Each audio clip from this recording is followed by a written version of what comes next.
Mechanisms such as internal protocols, witness debriefings, or cross-agency documentation should be better established in order to ensure that such a credible sighting like the one that you have given are preserved and made available to oversight bodies like this. Thank you, sir.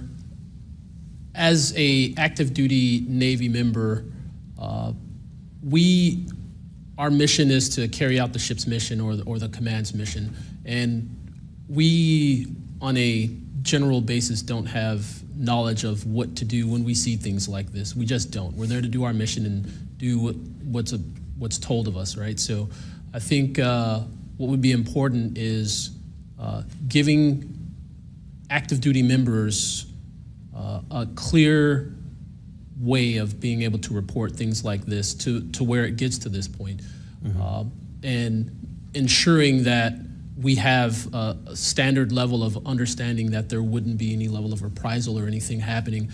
Because, you know, I've been in the Navy for almost 24 years, but what about the sailors that have been in for 2 years that experience things like this? They're not gonna have the knowledge, or they'll probably be a little bit more fearful to speak up, being it that their career is just starting.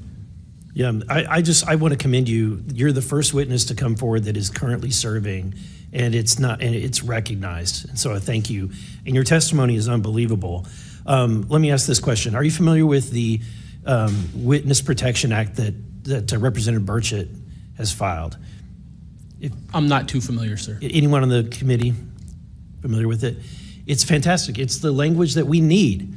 It's language that will protect whistleblowers from any kind of reprisal, and yet it's again and again blocked by this body in some way. Many times it's being blocked not by elected officials but by staff behind the scenes.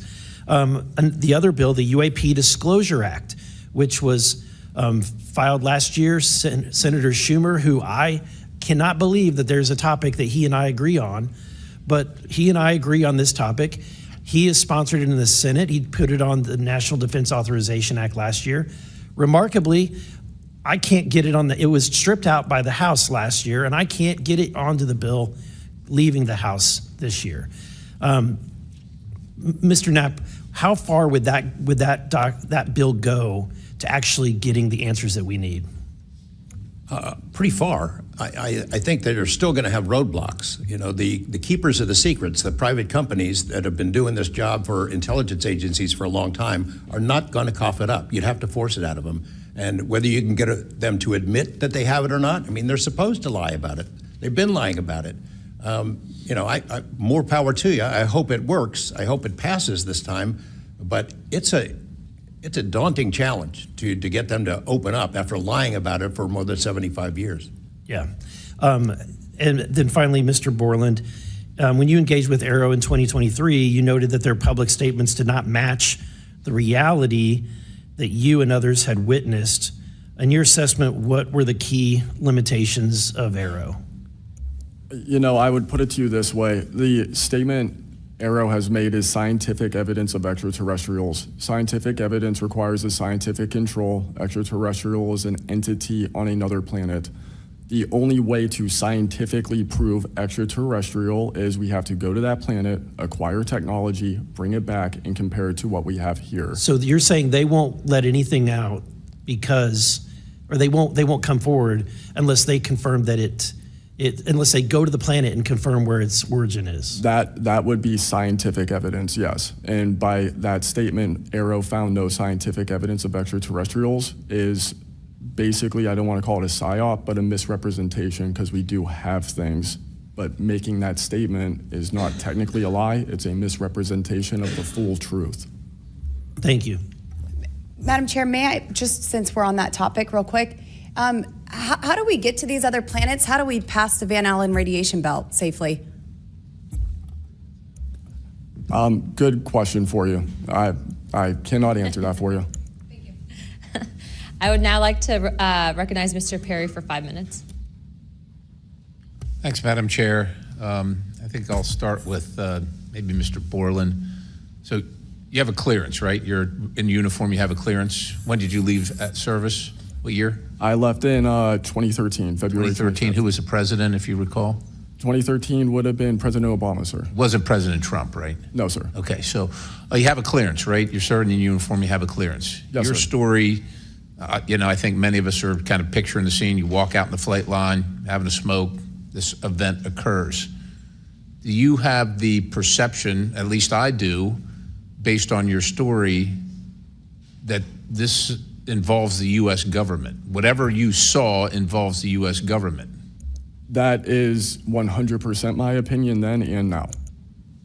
And was there an after action? Do you do a daily debrief of the activities of the day? Was any of that recorded? Was there a conversation with the command? Was there any documentation that you know of at the time? Not to my knowledge. I mean, like I said, I talked about it in on the ops floor, and a couple of people had pulled me aside, some older enlisted, and were like, you probably want to keep that to yourself. So did you get the impression that they knew what you were talking about, just didn't want you to harm your career or seem crazy, or that they didn't really witness? Did you know anybody else that witnessed what you saw? Again, not that night. Like I said, the only people that would have been out there would have been security forces, and then those of us that were doing Security forces in uniform or contract? Probably both. Did you talk to them? Did anybody talk to them in an after action? Not to my knowledge, sir. Was there any interest in the command to determine and verify what you saw? Not to my knowledge, sir. It's unfortunate. Chief Wiggins, thank you for your service. Gentlemen, thanks all of you for your courage to be here. Your story's a little bit different. Sounds like it, well, for both of you guys, and also Mr. Nusatelli, if this were sanctioned by the U.S. government, even though you have a clearance, but it's classified above the clearance level, do you see any reason why they would allow you access, being present, viewing it, hearing it, being around it? Like, what is this, an accident? Like, does the U.S. government make these kind of accidents? They make accidents, mistakes like this? Like, we're doing this test of this new system, and we forgot these guys were standing here. Does that sound like something that the U.S. government would do? No, sir. Some of the launches we were doing were like $5 billion projects that had taken like 10 years to develop the technology. And these objects were coming right up to the launch pad. So any kind of mistake, I mean, it could cause a catastrophe. Right. So it's very confusing why these objects would be operating in and around our bases or during training exercises. So it would lend you to believe that the U.S. government had nothing to do with whatever it is you saw. Correct. They wouldn't want it there because it would potentially interrupt the proceedings at the time. Was there an after action? Was there a discussion by your command was there an investigation? It's pretty significant activities that you were involved in. Was there an investigation that you know of? We conducted investigations in real time, right, and we document all the evidence, but as far as anything from higher up, I don't know if there was an investigation done. No information came down on what we should do. Were you ever interviewed at someone else's request? About that incident? Yeah, about the incident. I don't believe so. Do you think you find that odd? If something happens, you're around multi-million, maybe billion-dollar operations and launches of national security interests, very sensitive. There's an anomaly in the operation. The only person witnessed it, saw a UAP at Vandenberg at that time frame, that was interviewed was the one that witnessed the thing land. Well, I don't know why I'm asking you, but it seems to me that we would want to interview everybody associated, even not associated, to find out if they were associated. Chief Wiggins, how about you? Was there an investigation? Was there an after action? Was there documentation on the incident that you were privy to? No, sir, not that I know of. And in my previous experience as an operations specialist, all operations that I've been a part of have been deliberate. So yeah, they're and deliberate operations. After the operations, you conduct an after-action review, or that's what the Army calls it. I don't know what I imagine the Navy has something similar to determine your weaknesses, your successes. Did you do that in regard to this incident? No, sir. The Navy calls it after-action reports, and not to my knowledge was there an after-action report of this incident, sir. It's unfortunate. Thank you, Chair. I yield. I now recognize Mr. Biggs for 5 minutes. Thank you, Madam Chair. Thank you to the witnesses for being here today. I'll tell you that today's testimony should alarm every American, no matter their views on UAPs. This isn't simply about UAPs, it's about government integrity, responsible use of taxpayer funds, and Congress's constitutional duty to oversee the executive branch. We've heard evidence of critical information hidden in special access programs, off limits to virtually every elected representative, and certainly to the public. Credible witnesses report retaliation for speaking out. These are clear attempts to silence those who are exposing the truth. We must protect the whistleblowers, and decades of government disinformation have eviscerated public trust. So this isn't a partisan matter, it's a constitutional matter, and when you talk about the VAs, Ms. Spielberger, and all the problems that they had, the hub of that was Phoenix, and they went after the whistleblowers there, and that was under the Obama administration. So it doesn't matter which administration, which party, both parties have got to come clean, particularly on this. So if the government thinks it can hide the truth and punish those who speak out, Congress has to keep pushing until the facts, whatever they are, wherever they lead, come to light. I'm going to go to you, Mr. Knapp, first. You've interviewed numerous UAP whistleblowers over the years. Question is, how do you verify their claims before deciding they're credible enough to report on? Combination of factors. First, you check their credentials. Did they really serve where they said they did, and did they work where they said they did? Are there any other witnesses? Is there visual proof, film, footage, things of that sort? You ask the people around them that know them, that used to work with them, if they're credible people. That's one way. You know, I think about Arrow, the organization that this body created to deal with witnesses and whistleblowers. I hope I'm not taking too much of your time here, but they invited people to come forward, service members who knew, saw things and had experiences. And I can tell you that the people that I have talked to who went through that are deeply disappointed. There was a guy named Bob Jacobs who was a lieutenant attached to Vandenberg in 1964. His unit would record missile tests. They recorded all of them. On one of these particular tests, a UFO comes out of nowhere, zaps what looks like a laser beam at what would have been a nuclear dummy, a nuclear weapon, and disabled it. And he is called into the commander's office. Two guys in suits clip that film footage out that shows the UFO, and he's ordered to never talk about it.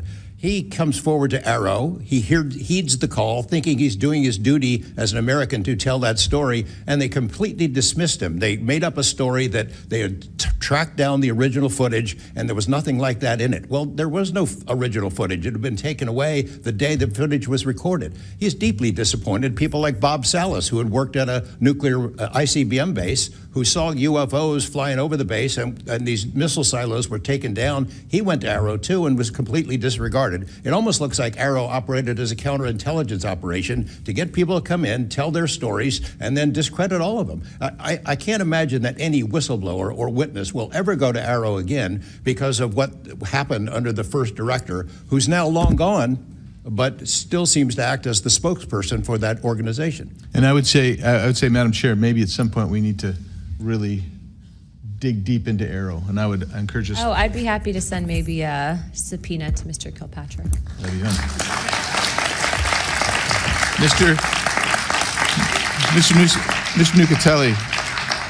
Mr. Nucatelli, you've testified that official Air Force records of the Red Square incident are now held by Arrow and the FBI. Has Congress or you been denied access to those records, and on what grounds would we be denied access, you or us? No, the records are unclassified, so okay, provide them to. In the 2003 to 2005 incidents you described, were any physical effects, electromagnetic interference, radio anomalies, or security system disruptions documented in base logs or any reports, official reports? Not to my knowledge, no.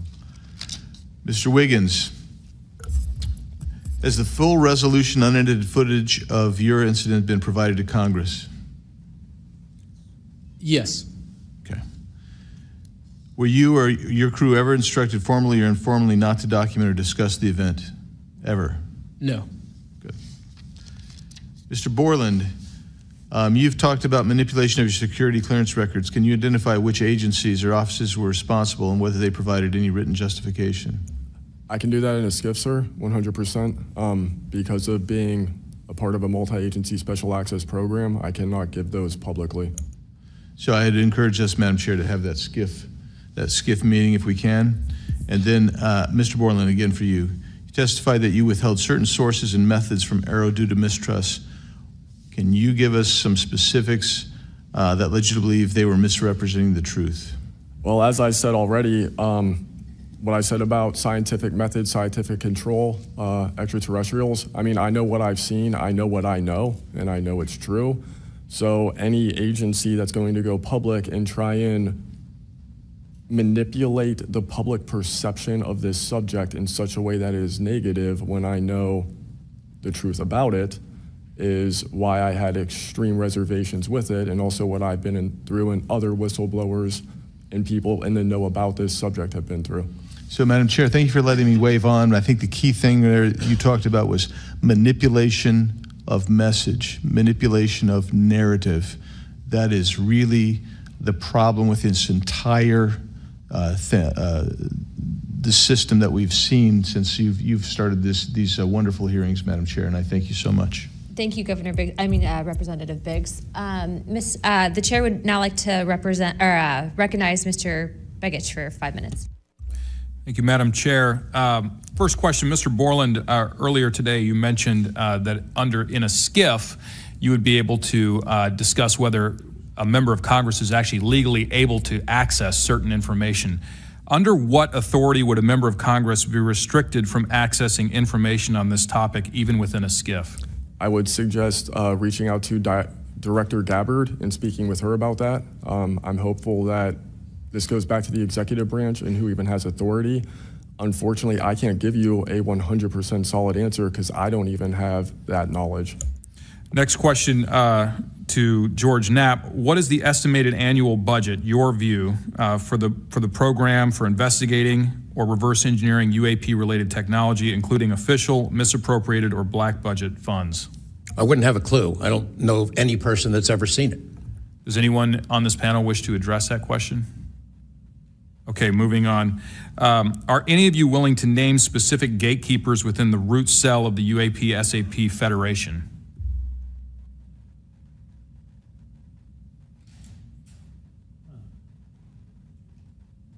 You mean specific people and contractors that have dealt with this and kept the secret? Specific individuals. Well, one of them was named Dr. James Ryder at Lockheed. But, you know, again, to emphasize, I don't fault these contractors for doing what they were asked to do by our government. They're supposed to lie if people ask about it. And the intelligence agencies who gave this stuff to them, CIA, I think primarily, told them to keep it quiet, and they've done that. And I suspect that they'd like an off-ramp, that they'd like some help with figuring out this technology at some point. And this is, again, available to anyone, is there a security classification guide for UAP or NHI?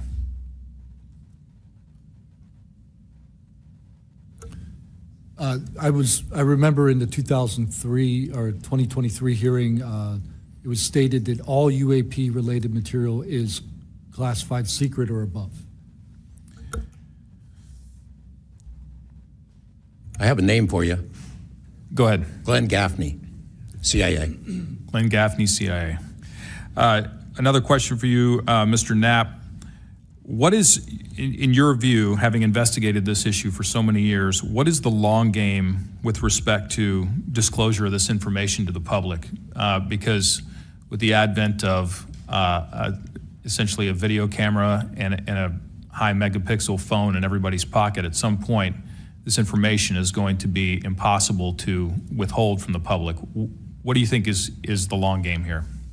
Well, the secret's out. I mean, how many videos have there been already? You know, videos that are leaked from within the military and intelligence agencies and contractors and sensor platforms. It's out there. But they have the high ground. The people that don't want us to take it seriously dismiss it, discredit the witnesses, come up with a cover story. I mean, it's been out there a long time. The public senses that it's real, and the people in authority dismiss them. It's it's a game that's been going on a long time, and I don't think they're ever going to release it. I think that there's an attitude among the people that have been involved in this for a long time that the public doesn't deserve to know, and that the public probably can't handle it, but they can.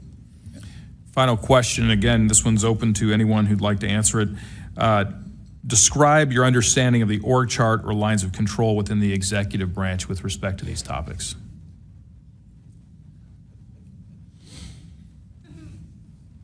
And if you'd like to address that in a skiff, feel free to say so. That could work as long as I'm legally allowed to and you are legally allowed to receive it. I think these programs are in the executive branch, National Security Council, and over on that side. That seems to be what some of our witnesses have told us over the years. So you can, Congress can file all kinds of requests. The FOIAs can be filed with the Department of Defense, Department of War now, and they can honestly say, well, we don't have it, because they don't have it. Thank you. Is there anything in my remaining 30 seconds that you'd like to share on any of these questions that I've asked you today? I applaud the committee for trying to tackle this monster of an issue. I really appreciate that it might be the only bipartisan issue in Washington where everybody can agree. We've watched multiple hearings now. Everyone is asking the same kind of questions, whether right or left, and honestly want the answers. And Chairman Luna, Chairwoman Luna, I appreciate your dedication to this, Tim Burchett and the other members, for sticking with it, because it's come up in Congress before, and they had hearings, and then they dropped it for 50 years. So it's going to take a lot of time to get to the bottom of this, and I applaud your commitment to getting to the truth. Thank you, Mr. Knapp. Pursuant to Committee Rule 9C. Madam Chair, can I ask a parliamentary question of you? Yeah, sure. Does this subcommittee have the authority to do subpoenas? Task force. So the task force, to answer that question, has to do it through full committee. Okay. So, and also in regards to immunity, which to Mr. Borland's point, we are going to be doing a motion to ask for immunity for you and a few other people to come into a skiff and tell us what you know without being subject to the Espionage Act, et cetera. Thank you, ma'am. So that's just kind of an update. But as a task force, because we are not a full subcommittee and there are certain authorities that haven't been granted to us, probably because they don't want us to have it. But there are ways to work around it, so we're kind of figuring that out. Pursuant to Committee Rule 9C, the majority and minority will have an additional 30 minutes each to ask questions of the witnesses without objection. So ordered. With that being said, if you guys want to jump in the queue, I know Representative Crane, Burleson, and likely Burchett have a few more questions. I'll just start out with two, and then I'll pass the buck to Burleson. Burchett, do you have anything? Yeah.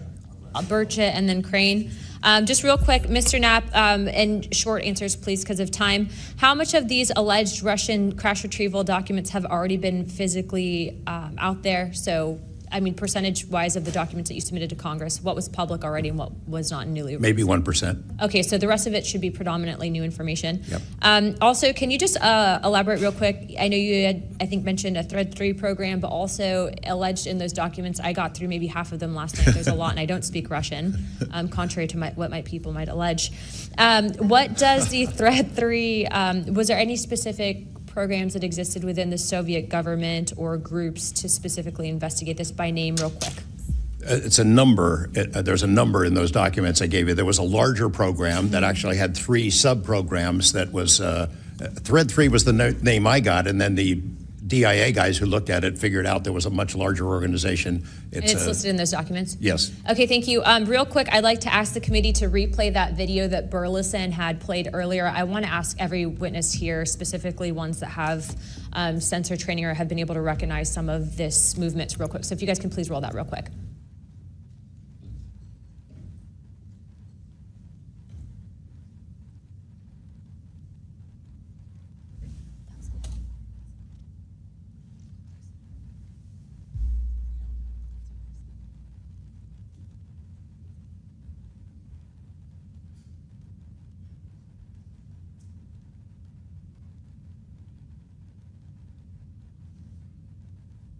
Okay, while this is still rolling, Mr. Nusatelli, real quick yes or no answers. Are you aware of anything in the government, United States government arsenal that can split a Hellfire missile like this? No. And do whatever blob thing it did and then keep going? Nothing? Nothing. All right, how about you, Chief Wiggins? Nothing to my knowledge, ma'am. Okay, and how about you, Mr. Borland? I prefer to answer that in a skiff. Okay, does this video scare you guys? Yes or no? Yes. Wiggins? Yes. Nat? I had a different reaction. I was really happy that it got out. Thanks for providing Curiosity that, kills the Congressman. cat. All right, Mr. Borland? Yes, for Okay. All right, that is the end of my questioning. I'd like to now recognize Mr. Crane. Thank you. Chief, I was on a ship for a little bit. I was a gunner's mate on the USS Gettysburg for a couple of years. My question to you is, when you had your encounter and you saw it on the screen, you were in the CIC, is that correct? That's correct. On an LCS ship, the CIC is on the bridge, so it's called ICC-1, but yes, same. Did a bunch of the other folks in the CIC come and check out what you were looking at? Yes, we all did. The tactical action officer, myself, the RCO, and two others that were on watch. We were all in the same space, so we were all looking at the Sapphire screen all at the same time. Because in the other couple instances with the witnesses, you guys just saw it by yourself, is that correct? Mr. Borland, you saw it by yourself? For me, yes, sir. Mr. Nusatelli, you saw this by yourself? No, there were multiple witnesses in every case at Vandenberg. Okay. So, Chief, did that spread like wildfire throughout the ship in the next day or two, what you guys had seen? No, sir, it didn't spread throughout the ship, but it spread throughout ICC-1 conversation. As you do your turnover, we talk about it, but it didn't go further than just the watchstanders that stood watch on the bridge and in ICC-1. So it did move around there throughout a few days. I'm kind of surprised. Stuff usually spreads around the ship pretty fast. Why do you think the rest of your fellow sailors on the boat didn't hear about it? Potentially uninterest, possibly, with engineers or combat systems like yourself, don't make their way up to the bridge enough to get within sight of the circle of talk about the incident. Was it hard for you to get permission from the Navy to bring that video? I myself didn't bring the video. I just saw the video. When I saw the video, I got in touch with Admiral Gallaudet. That's how I wind up knowing about the video itself when I first talked to the Admiral. And you can hear my voice at the back end of the video, and I was like, hey, that's my voice, and I wanted to talk about it. How long did that encounter take place, Chief? So the encounter itself, from the time I recognized on my radar to the time after the video ends, was probably about 5 to 7 minutes. What speed was the object moving at? When I first witnessed off the port bridge wing the object moving out of the water, what I thought was originally just a light on the water or something on the horizon, and surfacing and going into the air, I then knew it was an air contact. But as an air controller myself, I started thinking and going through kind of like my checklist in my mind. Could it be a helo? But it's not blinking lights.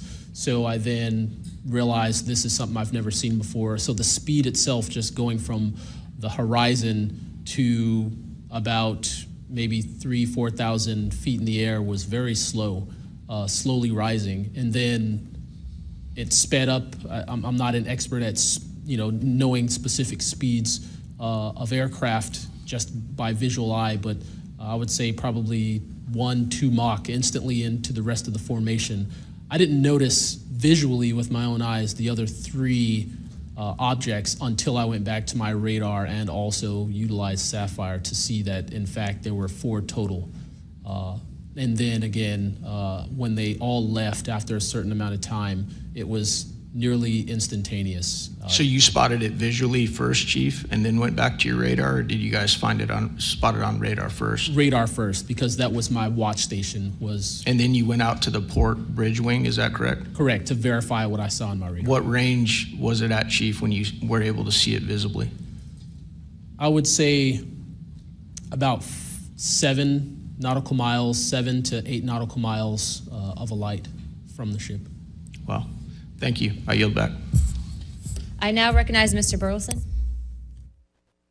Thank you, Madam Chair. Mr. Chief Wiggins, you said that it emerged from the ocean. Is that right? Yes, sir. And before it did, it was glowing. It was a glowing object under the water. That part I couldn't tell because it was nighttime at 1915 approximately, and it was also at a distance. So it's very hard to tell the difference between something on the horizon and something surfacing from the water. My personal thoughts after seeing what I saw is that it did in fact come from the water, but I don't have visual evidence showing exactly, that it did in fact come from the water. But I had to go through my process of elimination and try to figure out, was this a ship on the horizon just showing its lights at night, but to see it surface, then it made me question, okay, where did this come from? If it's flying and it's not a drone or anything like that, where was its origin? Where did it start? Mm-hmm. Mr. Knapp, in your testimony and in this document, you detail an event that happened in Russia where their nuclear missiles were activated, and we were close to a World War III at that time, which is startling to hear. It's also good to know that as we have investigated the JFK files as well, that we're learning that that there was a document that was sent between Russia, there was an agreement between Russia and the United States that if they were to see some unidentified objects over sensitive sites, that they would report it to each other. Are you familiar with that document? Yes, I'm also familiar with the rhetoric, public rhetoric between President Reagan and Gorbachev at the time, too, that they traded statements about, wouldn't it be something if we were threatened by something from way outside, how we might work together. I know for sure that they had conversations about it, and I know we did reach an agreement to try to lessen the possibility that us detecting a UFO or group of UFOs would not be mistaken for a bunch of Russian missiles. There were exchanges of that sort that went back and forth. Yeah, and I can imagine this is, to me, the validity of this document is underscored by the fact that Russia would not want this to be known. They absolutely would not want to know, the public to know, or the United States to know that there was a vulnerability in their missile systems. Would you agree? Absolutely. And, and we had many similar incidents at our nuclear weapons facilities here that have all been sort of swept under the rug, but it's pretty scary when you take down 10 missile silos during tense times and you don't have a better explanation for it than it was a special test of security mechanisms or using EMPs, which is a preposterous explanation. Real quick, we're going to cut to Mr. Ogles. He just got back. So we're in a special kind of lightning round, so 5 minutes, and then we'll go back to our line of questioning. Thank you, Madam Chair. At this point, I think it's clear from the hearing that there's advanced technologies that are taking place in our airspace. The question is, and I posed it in one of the previous hearings, is it ours, is it theirs, or is it otherworldly? There may not be a silver bullet at the moment, but when you look back through the hearing and the evidence that's been presented, if you're going to point the American people to one piece of evidence to start their journey on this topic, what would you suggest, sir? One piece of evidence, I would start with this hearing, in the first hearing. There is no evidence. But is there a specific, exactly, but is there a specific evidence or footage or document that you think lends extreme credibility to what we're discussing today? I would say this new video we're seeing today is exceptional evidence that we're dealing with something. With the kinetic? Yes. Mr. Wiggins? Sir, I'd have to say that if just the average person here in America looked at absolutely everything that has come across television, the internet, etc., you can't tell yourself that 100% of what's being recorded is fake or false. You have to, at some point, understand that there's something else out there. Well, I mean, and you bring an interesting point. In the law enforcement community, anytime you're conducting an investigation, you're always looking at the totality of the circumstances. You're looking at all the evidence and how they piece together. And so that would be my, advice to the American people, that this is a journey that is just beginning from a congressional perspective, but you have decades of data, some of it not real, much of it is, but thanks to Chairwoman Luna, we're now presenting this to the American people. And I think this latest video from Mr. Burleson is something that should get everyone pause. When you see the 3 orbs that drop, was that in a defensive posture, or was that in an offensive posture? And what capabilities did those orbs have that we, quite frankly, may not have? Mr. Knapp? As I mentioned at the beginning of my remarks, what hooked me on the story was the paper trail, these documents that shouldn't exist. We've been told for decades, over and over, there's nothing to it. It's not a threat. You can go about your business. And then when FOIA becomes the law of the land, thousands of pages to the contrary leak out. There's a memo by General Nathan Twining in 1947 when the country was being overflown by dozens of UFOs, hundreds of UFOs, in which he said, look, this is not visionary or fictitious, it's real. These things are craft. They're not ours. They outperform anything we've got. I mean, if you follow the paper trail of documents that they wrote before the military got wise and realized that FOIA really exists and changed their tune and not put things in writing, it spells it out pretty clearly. I'll go refer back to Russia. One incident I did not mention to Representative Burleson is Colonel Sokolov in that Ministry of Defense program said there were 40 incidents where Russian warplanes were sent to intercept UFOs. And they were ordered to fire on them. And for the most part, the UFOs would zip away. 3 of the pilots, though, did fire at these things. Those 3 planes stalled out, crashed. 2 of those pilots died. And after that, the Russians changed the standing order. If you see a UFO, leave them alone. No country in the world wants to say and admit that these objects are flying around in our airspace and there's nothing we can do about it. I mean, who wants to say that? The U.S. certainly doesn't. The Russians didn't either. And I've got to be almost out of time, but Mr. Berlin, then you, sir, real quickly. Yeah, to be honest with you, I think Bob Lazar, and not for the reasons that most would talk about, mainly because Bob Lazar was immediately discredited. They said he never worked where he worked. They said he never did what he did. But yet Bob Lazar showed up with a bunch of friends and a video camera and was filming these test flights in the middle of the desert. So clearly he knew something. Madam Chairman, if I'm out of time, I yield back. Thank you very much, Representative Ogles. I'd like to go back now on our lightning round of questioning to Representative Burchett and then Burleson. Burchett, always number 1. That's what I should be. Number 1 in your heart, number 435 on the chart. That's me. Dylan, knowing you testified to Arrow, are they obfuscating when they claim to have discovered no evidence of extraterrestrial beings, activity, or technology, and are they lying to the American public? As I said before, it's a manipulation of the public perception. The statement, scientific evidence of extraterrestrials, is a true statement. It is not the truth about what is happening and what we have. Did y'all like to comment on that further? Mr. Knapp? You're getting edgy. It's splitting hairs. No proof that they're extraterrestrials. What would that proof look like? A piece of kryptonite? What would it be? I mean, we could be talking about different forms of non-human intelligence. I think the dominant paradigm is that they come from outer space, somewhere else, and they have some way that they can cross those vast distances that we can't even imagine doing. But not necessarily, that's not necessarily the answer. So asking for proof of extraterrestrials might not be the answer at all. It's splitting hairs.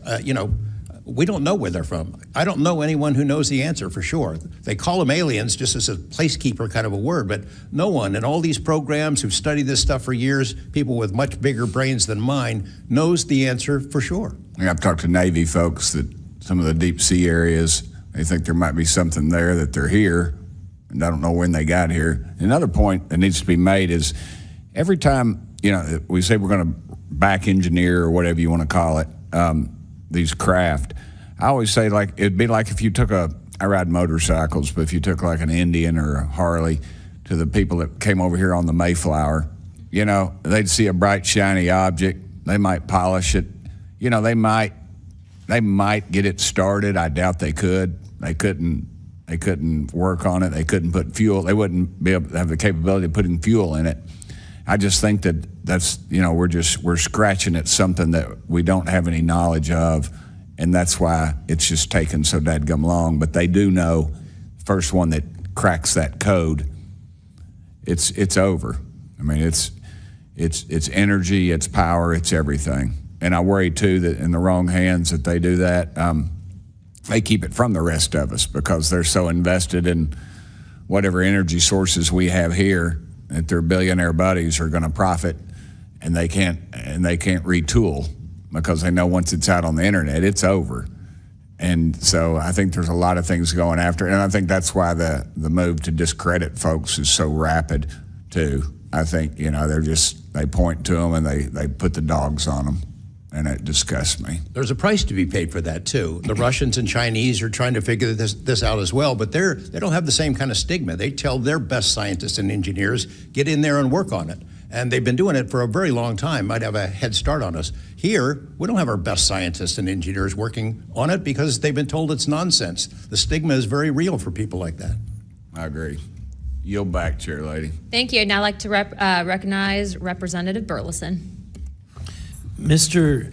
Nusatelli, when you heard the testimony of Mr. Knapp talking about these missiles were shut down or turned on in Russia, does that remind you, when you hear these stories, it's got to remind you of the event that happened on your base? Absolutely. There are many accounts of incursions of this type taking place. I believe in the 60s we had a similar incursion in New England, and same thing happened. There were these objects coming over the base at low altitude, 200 feet over the base security police, and they were scrambling fighters, and then the objects would just fly off, and that went on for weeks. So the historical record has laid out that there's a pattern, that our installations are visited by these craft.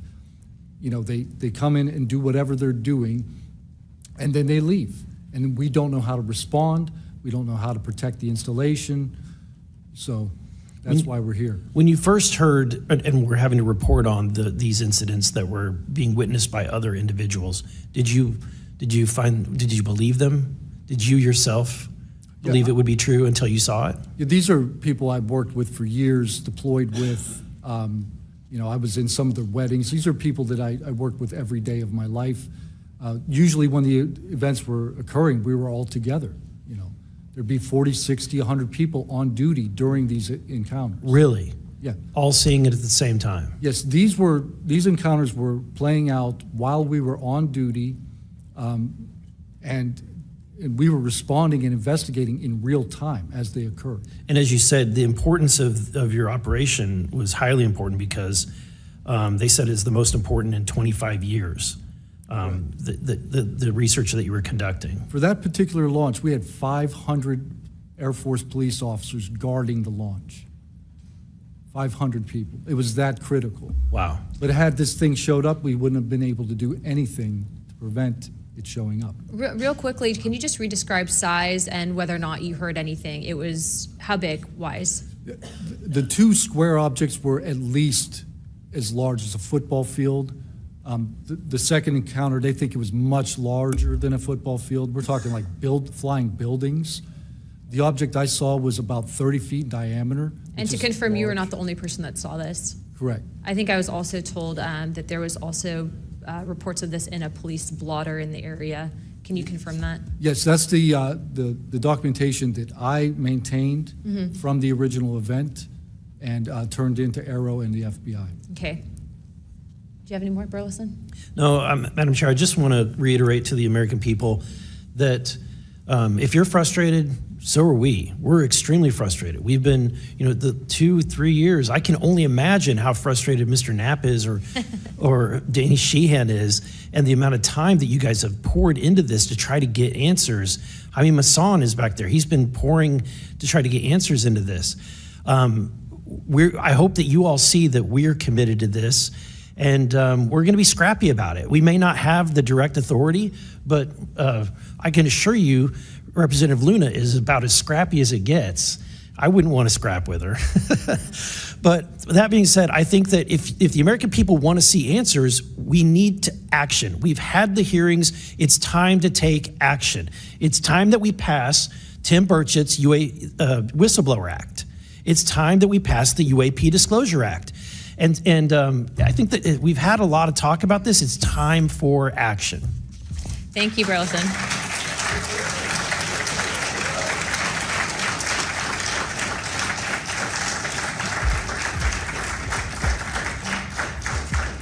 I would now like to yield 30 minutes to Representative Crockett. I'll reserve. Thank you.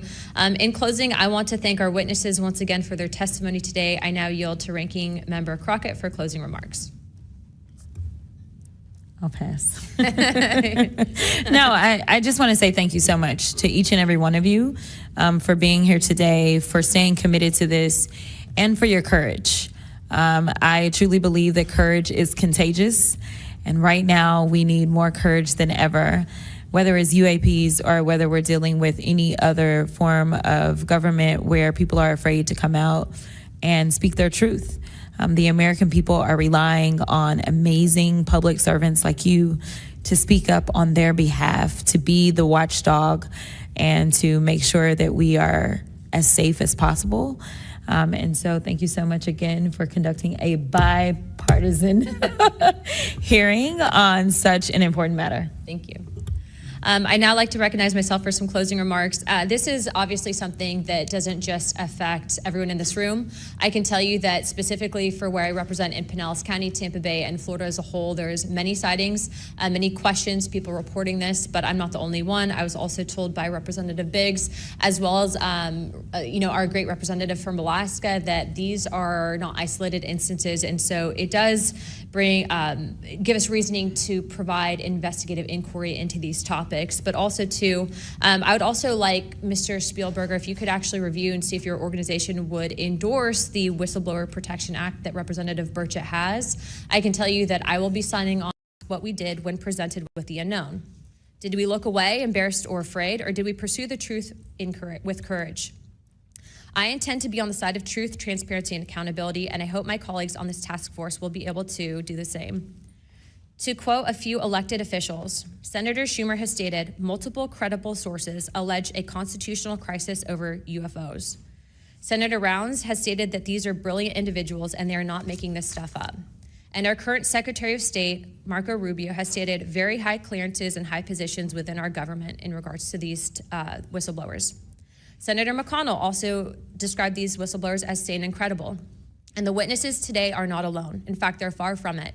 In fact, 34 senior military, government, and intelligence officials have broken their silence. This includes now Secretary of State Marco Rubio, Senator Rounds, Senator Gillibrand, General Jim Clapper, the former director of the government's UAP task force, the former head of aviation security for the White House National Security Council, the former Secretary of Defense, and many more.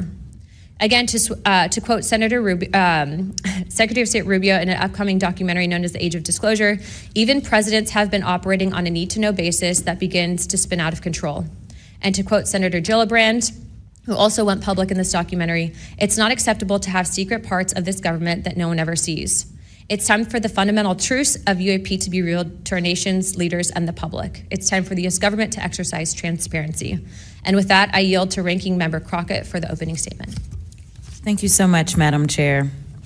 At a time of increasing distrust in government, it is important for Congress to take action to restore the government's credibility. Bringing transparency to an issue of great public interest is a step toward doing just that. So I thank Chairwoman Luna for calling this bipartisan hearing to discuss unidentified anomalous phenomena, or UAP, which is today's term for what was commonly known as UFOs, unidentified flying objects. And while some people think of flying saucers when they hear these terms, it is vital that we focus on the real-world impact of UAPs on critical infrastructure, civilian safety, and national security. There is good reason to believe that most UAPs have origins far closer to home. Currently, NASA has not found any evidence that any UAPs have an extraterrestrial origin. Our adversaries are working to develop new capabilities to gain military advantages, and those efforts are likely explanation for the mysteries that we have observed. Nevertheless, the federal government has a responsibility to the American people to investigate and provide transparent disclosures about every incident. The federal government is equally obligated to protect those who report what they've seen, especially to commanding officers and supervisors. And Congress should do everything in its power to protect whistleblowers and conduct oversight of agencies that are failing to provide that protection. Democracy depends on transparency, and transparency often relies on the courage of individuals willing to risk their careers, reputations, and in some cases, their personal safety to tell the truth. So I look forward to hearing from the witnesses today. We should welcome their accounts and acknowledge the bravery they have shown to come before us. We must ensure that all whistleblowers feel that they can come to Congress to tell their stories without fear of retaliation or professional consequences. We need transparency, not just to make better policy, but also to ensure that information flows between all those who need it. There are too many tragic examples in our history where information lapses and a lack of cross-agency coordination led to disaster. Just this year, failure to communicate between FAA and the Department of Defense led to tragedy over the Potomac. The Biden-Harris administration sought to eliminate some of these lapses when it established the All-Domain Anomaly Resolution Office at the Department of Defense. AARO can convene sources from all branches of military, the FAA, and NASA to combine forces to create a comprehensive picture of what is happening in our skies. Some UAP reports have perfectly normal explanations: satellites, consumer drones, weather balloons, even pranks. But we need to track down each and every single UAP. The United States has millions of eyes in the sky, both electronic and human. But only the combination of civilian, commercial, and military sources can begin to create a complete picture. So we need to ensure that people can come forward and report what they have seen to the relevant authorities, and they have to have the right to do so without fear of retaliation. This country has a history of dedicated public servants standing up for what is right, even in the face of potential consequences. From the Pentagon Papers to Watergate to torture programs, whistleblowers have not only informed the public, but also empowered Congress to fulfill its constitutional duty of oversight. Past Congresses have written laws to grant legal protection for whistleblowers, and it is up to us to work responsibly with all sources to hold the executive branch accountable. We are here today to listen to the stories of those who have witnessed events of interest to the American people, and to support the policies that cultivate an environment that welcomes and protects whistleblowers. I hope this hearing will be an example of the respect and protection whistleblowers deserve and the importance of conducting oversight of the federal government. I yield back. I am pleased to welcome the panel of witnesses for today's hearing. I'd first like to welcome Mr. Jeffrey Nusatelli. He's a United States Air Force veteran and a career federal employee with more than 20 years of experience in national security, law enforcement, and public administration. Next, we have Mr. Alexandra Wiggins. Mr. Wiggins is currently serving as a Senior Chief Operations Specialist in the United States Navy. Mr. Wiggins is testifying in his personal capacity today and not on behalf of the United States Navy. Next, I would like to recognize a gentlewoman from Nevada, Representative Titus. Thank you very much, Madam Chairman, ranking members, for allowing me to sit with you on this panel today. I'm honored to be able to introduce a witness here who is from my district, George Knapp, who has been the definitive expert and reporter on this topic that you're exploring today, UAPs or UFOs. George is a longtime friend, I'll say that up front, but a very respected journalist and a recognized expert in this field nationally and internationally. Just a little something about George. He came to Las Vegas in 1979 and joined KLS television station as a general assignment reporter in 1981. Since 1995, he's been the chief investigative reporter for that channel. He also hosts a national radio show you can listen to on Coast to Coast AM, which covers many of the paranormal topics that y'all are discussing. Over the years, George has been, as I said, recognized for his work. He's been honored with the Peabody Award, the DuPont Award, the Edward Murrow Award, and 27 different regional Emmys for his investigative reporting. Indeed, he has told Nevada's story with clarity, with objectivity, and with integrity. So I know that his testimony today is going to be of great interest and value to this committee. So thank you very much. Next, we have Mr. Dylan Borland. Mr. Borland is a United States Air Force veteran and has a long career in federal service. And finally, I'd like to introduce Mr. Joe Spielberger, a senior policy counsel at the Project of Government Oversight. Pursuant to Committee Rule 9G, the witnesses will please stand and raise their right hand.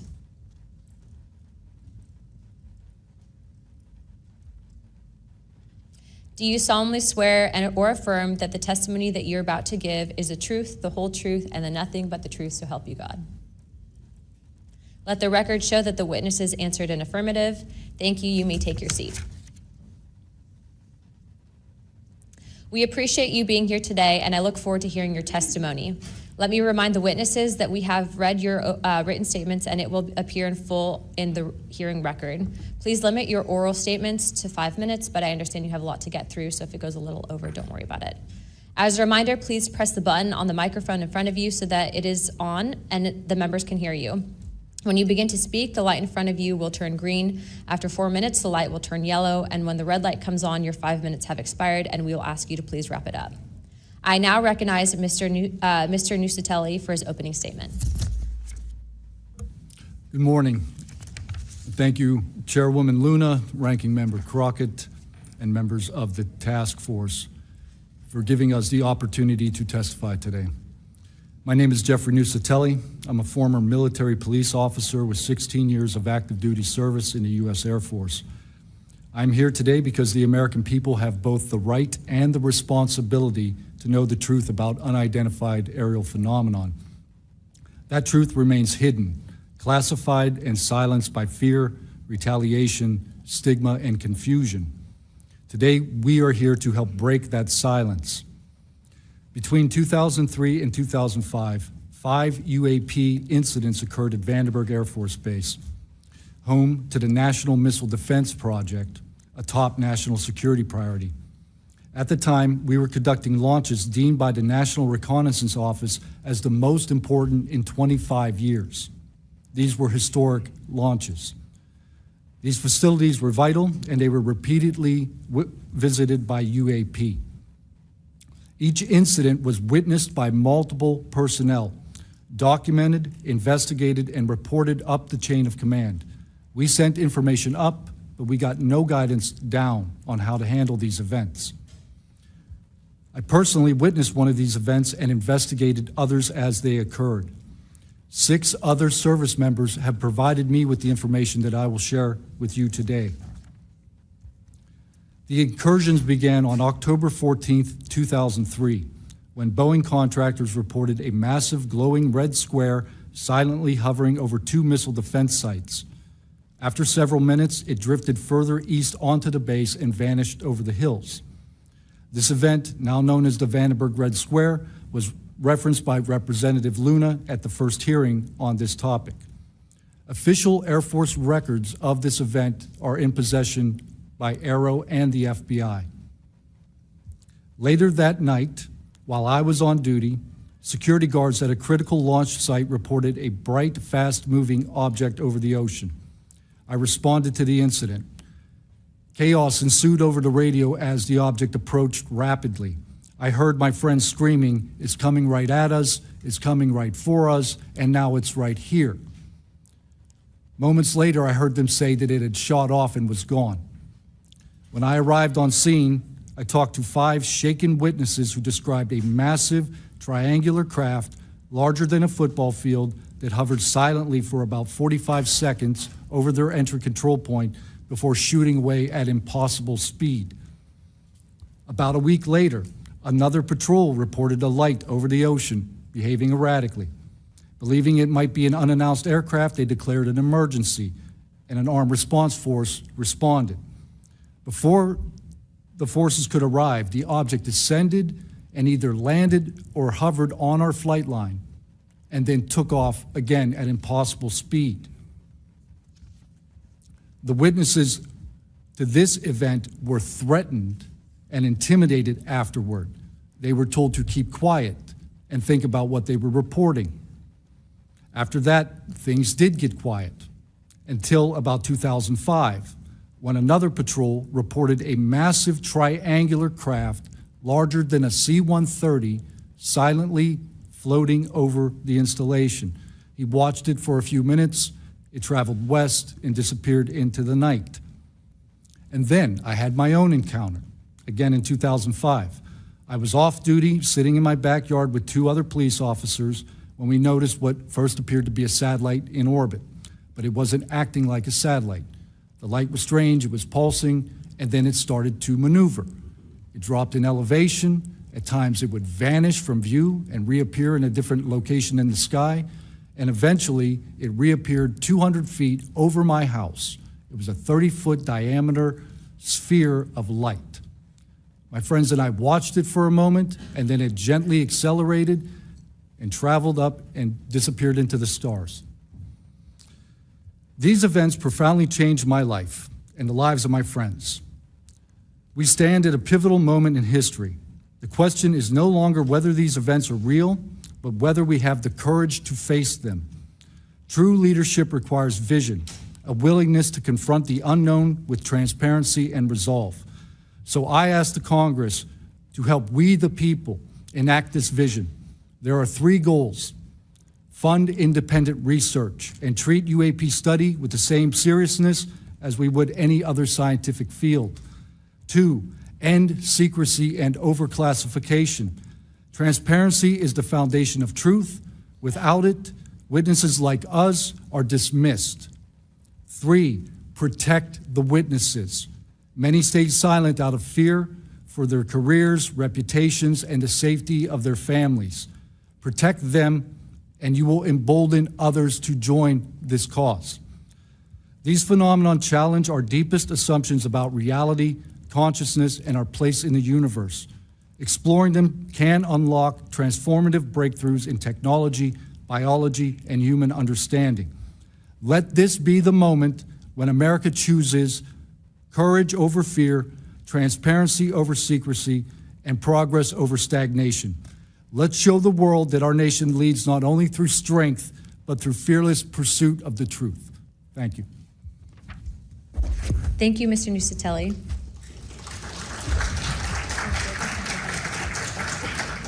He's not on here. I now recognize Chief Wiggins for his opening statement.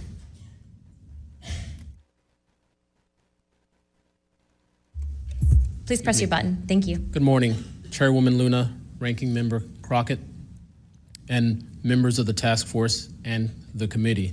Thank you for the opportunity to testify today. My name is Alexandro Wiggins. I'm an active duty U.S. Navy Operations Specialist, Senior Chief Petty Officer. Father of 3 and dedicated American testifying today in my personal capacity. The views I share are my own, and I do not represent the official positions of the Department of the Navy or any subordinate organization. On the evening of February 15th, 2023, at approximately 19:15 PST, in the Whiskey 291 warning area off the coast of Southern California, I was serving on board USS Jackson. During that period, I moved between the Interior Communications Center, ICC-1, and the bridge wing, correlating the sensor picture with visual observations, part of my routine responsibilities for surface and air picture management. What I observed and what our crew recorded was not consistent with conventional aircraft or drones as they appear on our system. A self-luminous tic-tac shaped object emerged from the ocean before linking up with 3 other similar objects. The 4 then disappeared simultaneously with a high synchronized near instantaneous acceleration. I observed no sonic boom and no conventional propulsion signatures. No exhaust plume, no control surface articulation on the Sapphire image system. Shortly after the synchronized departure, radar tracks dropped. These observations were multi-sensor and recorded inside of ICC-1 with time location overlay visible in our source frames that have been made public by journalists. From my experience operating in this region over many years and consistent with our public characterized encounters, unidentified objects reoccur in United States operation areas off Southern California. That fact alone does not tell us what they are, but it does argue the systematic stigma-free reporting and for the preservation of sensor data so analysts can evaluate safe and intelligence implications with rigor. I want to underscore 3 points for the task force and the committee. Aviation and maritime safety. When crews and watchstanders observe objects that maneuver or accelerate in ways that does not match known profiles and do so near our ships and aircraft, that is first and foremost a safety issue. Standardized checklists and training should ensure we capture the best possible sensor data in real time, including IR settings, slant range estimates, and bearing and range altitude snapshots, and immediate chain of custody for any recordings. Reporting without stigma, protection without retribution. Sailors need to know that reporting UAP encounters will not harm their careers. Congress can help by reinforcing witness protection and by directing the relevant office to maintain confidential, destigmatized channels for service members who step forward with data. Declassification and transparency where possible. The task force declassification mission is directly relevant here. Where operational security permits releasing metadata preserved sensor excerpts or at least technical summaries would improve public trust and accelerate outside scientific scrutiny. That includes, when feasible, the time geo-reference IR frames and radar parameters needed for independent analysis. To be clear, I am not here to make claims beyond my lane. I am here to provide a firsthand account of what I saw, what our systems recorded, and why it matters for safety, for intelligence, and public confidence. My request to you is practical. Help us capture, protect, fairly evaluate the evidence, and provide a safe pathway for those in uniform to report it. In closing, I want to thank the committee and the task force for holding this hearing and for placing this discussion in a forum where evidence can be examined carefully and openly. I appreciate your attention and stand ready to answer your questions. Thank you. Thank you, Chief.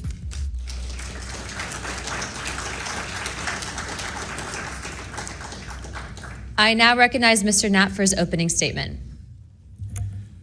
Good morning, Chairwoman Luna, Ranking Member, Ms. Crockett, and members of the task force. And Dina Titus, I just knew we were going to get you involved in this topic at one point. Great to see you here. I'm George Knapp, Chief Investigative Reporter at KLAS TV in Las Vegas. I began my pursuit of this weird mystery way back in 1987, and for 38 years, I've always approached this as a news story. It's not a matter of faith or belief. To me, it's a story, and it's an important one. I'm proud to be here alongside these witnesses today, men who have seen strange things and stepped forward to tell the world about it. Whistleblowers and witnesses who step up are routinely insulted, belittled, or worse. They risk their reputations, their careers, their clearances, their livelihoods, and sometimes much worse than that, even their freedom. I know that one of the goals of the task force here is to figure out ways to protect whistleblowers and witnesses, and it's a tall order because so many of the things that happen to witnesses like these are extra legal. They're carried out by persons unknown, as Mr. Dave Grush, sitting up at the top of the room, knows all too well, including events in recent days that have happened to him. I want to share a couple of things that I've learned along the way on this long journey, and I submitted most of that in written form because I estimate that my statement here today would take about 4.5 hours, so I'm going to try to jump over and touch on the more important salient points. I submitted a detailed written statement for the record, and we'll go into a lot of that here. But the public has been told over and over since the late 40s, there's nothing to worry about here.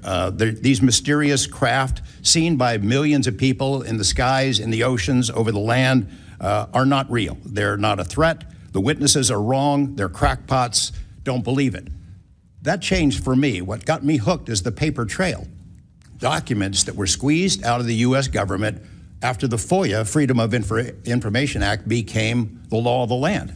And those documents paint a much different picture than what the public, the press, and Congress have been told over many years. The documents from military and intelligence personnel behind closed doors admit that, quote, these things are real. They're not fictitious. They can fly in formation. They're evasive, and they outperform any aircraft known to exist, including ours. The public, of course, as I said, has been told something much different.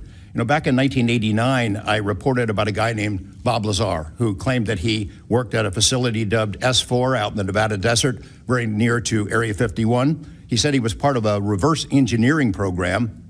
He said there are alien craft that would be taken apart to figure out how they operated out there, and that was a pretty tall order. I had clearly taken a dive into the deep end of the pool there. But in the years since then, I've interviewed dozens of other people, and I've detailed what their testimony has been in the written statement. They include Senator Harry Reid, Senator Howard Cannon, also of Nevada, a guy named Al O'Donnell, who was the first general manager of EG&G in Nevada, which managed the Nevada test site, which blew up hundreds of nuclear weapons.